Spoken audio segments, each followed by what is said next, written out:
We are here with Jon Trethewey at York Hall ahead of the Savage versus Pachetti rematch as well. I saw the first one. How's it going, mate? You all right? Yeah, I'm good. Good to see you. How are you? I'm not too bad, thank you. We've got a lot to catch up about. Obviously, I appreciate I didn't get to chat to you at Stamford Bridge, so we'll talk about that but we'll talk about tonight first. Mm-hmm. Main event, rematch with Savage and Pachetti. Obviously, there was a lot of controversy. I can imagine it's good to get this rematch on your show. What do you expect? Yeah, the first fight, there was obviously a bit of controversy. Something that Louis lost, something that he won it. He thinks he won it. And you know what's admirable about Louis? He's a young lad. The next day, his manager was on the phone going, we want the rematch immediately. Put it on your show. A lot of people would have gone a different route and maybe thought, you know what, let's just do a couple of building fights. We've just lost, or let's go straight away. They want it. So he's got balls, and I give him that, because you're going straight back in with someone you've been beaten. And the guy's obviously coming over it. I picked him up from the airport yesterday. Joys of being a small hall promoter. You know, they've come back here again to win. They haven't come to make the numbers up. So it will be a very good fight. I think it will be a bit different. I think Louis needs to stamp his authority a bit more. He's disappointed himself in the last one.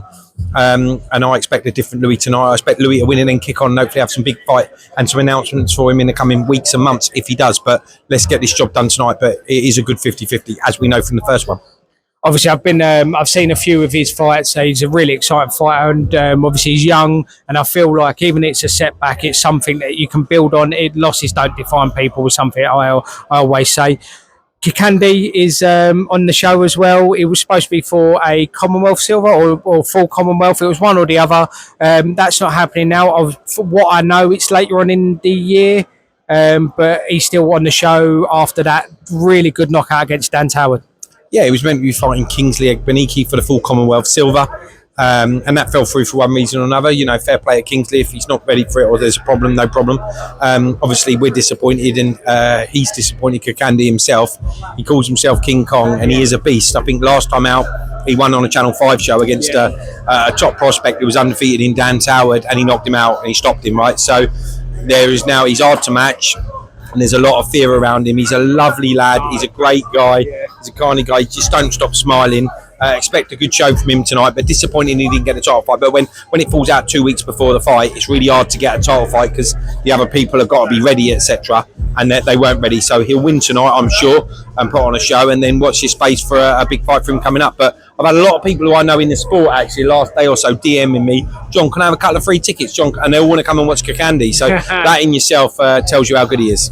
He's a great bloke. I've interviewed him a few times. I absolutely love him, and I know when we first ever interviewed him, he was like, I'm going to knock him out, and he's going to knock him out. So he's with that. You've also got Harvey Smith again on the show. He's stepping up, I know, in talent, and Alexander Grasso's on the show as well.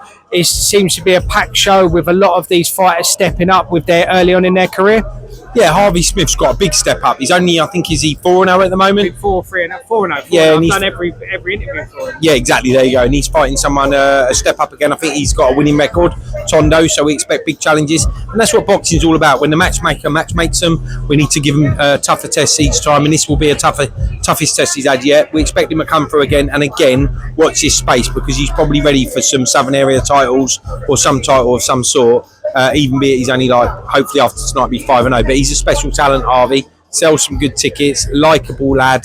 Yeah, good fight. After this, obviously, I know you've got a lot of good shows coming up later on in the year, but I want to talk about Stamford Bridge. I did want to grab you at Stamford Bridge, but for some reason they closed the car park and I had to get going, which is a massive shame. UK won it in the end. Something of experience as a Chelsea fan yourself.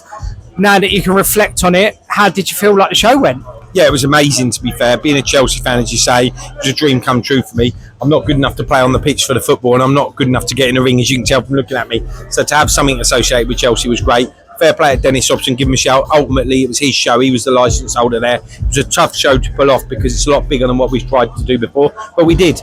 We won 3-2 on the night. The Americans came over. They conducted themselves brilliantly and they were great. I looked after them for the week. They were all in like one big guest house and Airbnb together. And they came to win. And clearly, if it was 3-2, the last time in America was 3-0.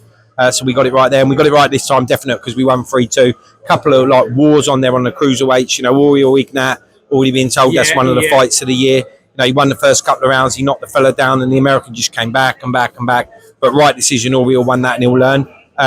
Lucas Rowing, bit like a Rolls Royce. You know, he's with George Groves, the guy. I was with the opponent all week, and I thought, oh, you know, when you're with someone. But no, he did brilliant. He boxed brilliant. He won every round. As the judge, the referee scored it, and you got to give a shout out to Arnie Dawson, right? The show reels that are flying around comparing him to Hearns and Duran. You know, he knocked him out cold. And Arnie's on to big things. He's got a big fight coming up north. They're going to go and fight an undefeated fighter up north, but they'll take any fight anywhere because he's that good. But yeah, it was a great show. I enjoyed it. It was tiring. I needed a little break, which we've had. We've had a few weeks now. We're back here tonight. Got another one here in 3 weeks, and we got another one here 4 weeks later. Mark and I have just done another interview. There's a few things bubbling. We might look to do some things with even some more promoters at different regions of the country and get some 50-50 fights on and just some really good shows so that fans get the best product. The other thing I was going to ask you, obviously, after the Chelsea show, is there going to be another UK versus USA with Roy Jones Jr.? Is that going to be anything that be looked at later on in the year? Yeah, I think Dennis is looking at that as we speak. You know, he's definitely went over to Vegas. Vegas could be an option. There's still a relationship there with Texas. Again, Dennis and I, when we were in Vegas, we met some people that are from Mexico, Cancun.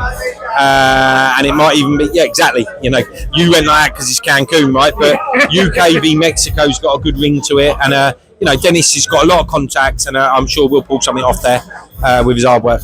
So after the couple of years that you've been doing it, obviously you're just growing and growing. Exciting time to you as a promoter. This is your year three now? Yeah, Mark and I were just on about it. I think it's their 50th show tonight. It's my 53rd show. We enjoy working together. We've got a lot of fighters now in London and the south of the country. We put on a lot of shows so that fighters can keep coming out. It's not always easy. The workload's a lot. You don't make any money. Sometimes it's a bit more painful than making it. You lose it. But we like to make a statement in London. We want all these fighters out and be associated with us. So yeah, we've got loads of plans. As I said, we've got Your Call coming every month. There's the odd one where we got 2, and then we're speaking to a few other promoters and cities and towns around, maybe going to do something else there, as well as, you know, Dennis is doing his bit abroad, and we'll love to be involved with that and do the stuff with him. Brilliant. Well, watch this space. It's always a pleasure to chat to you, and I look forward to seeing what comes up in the future. Cheers.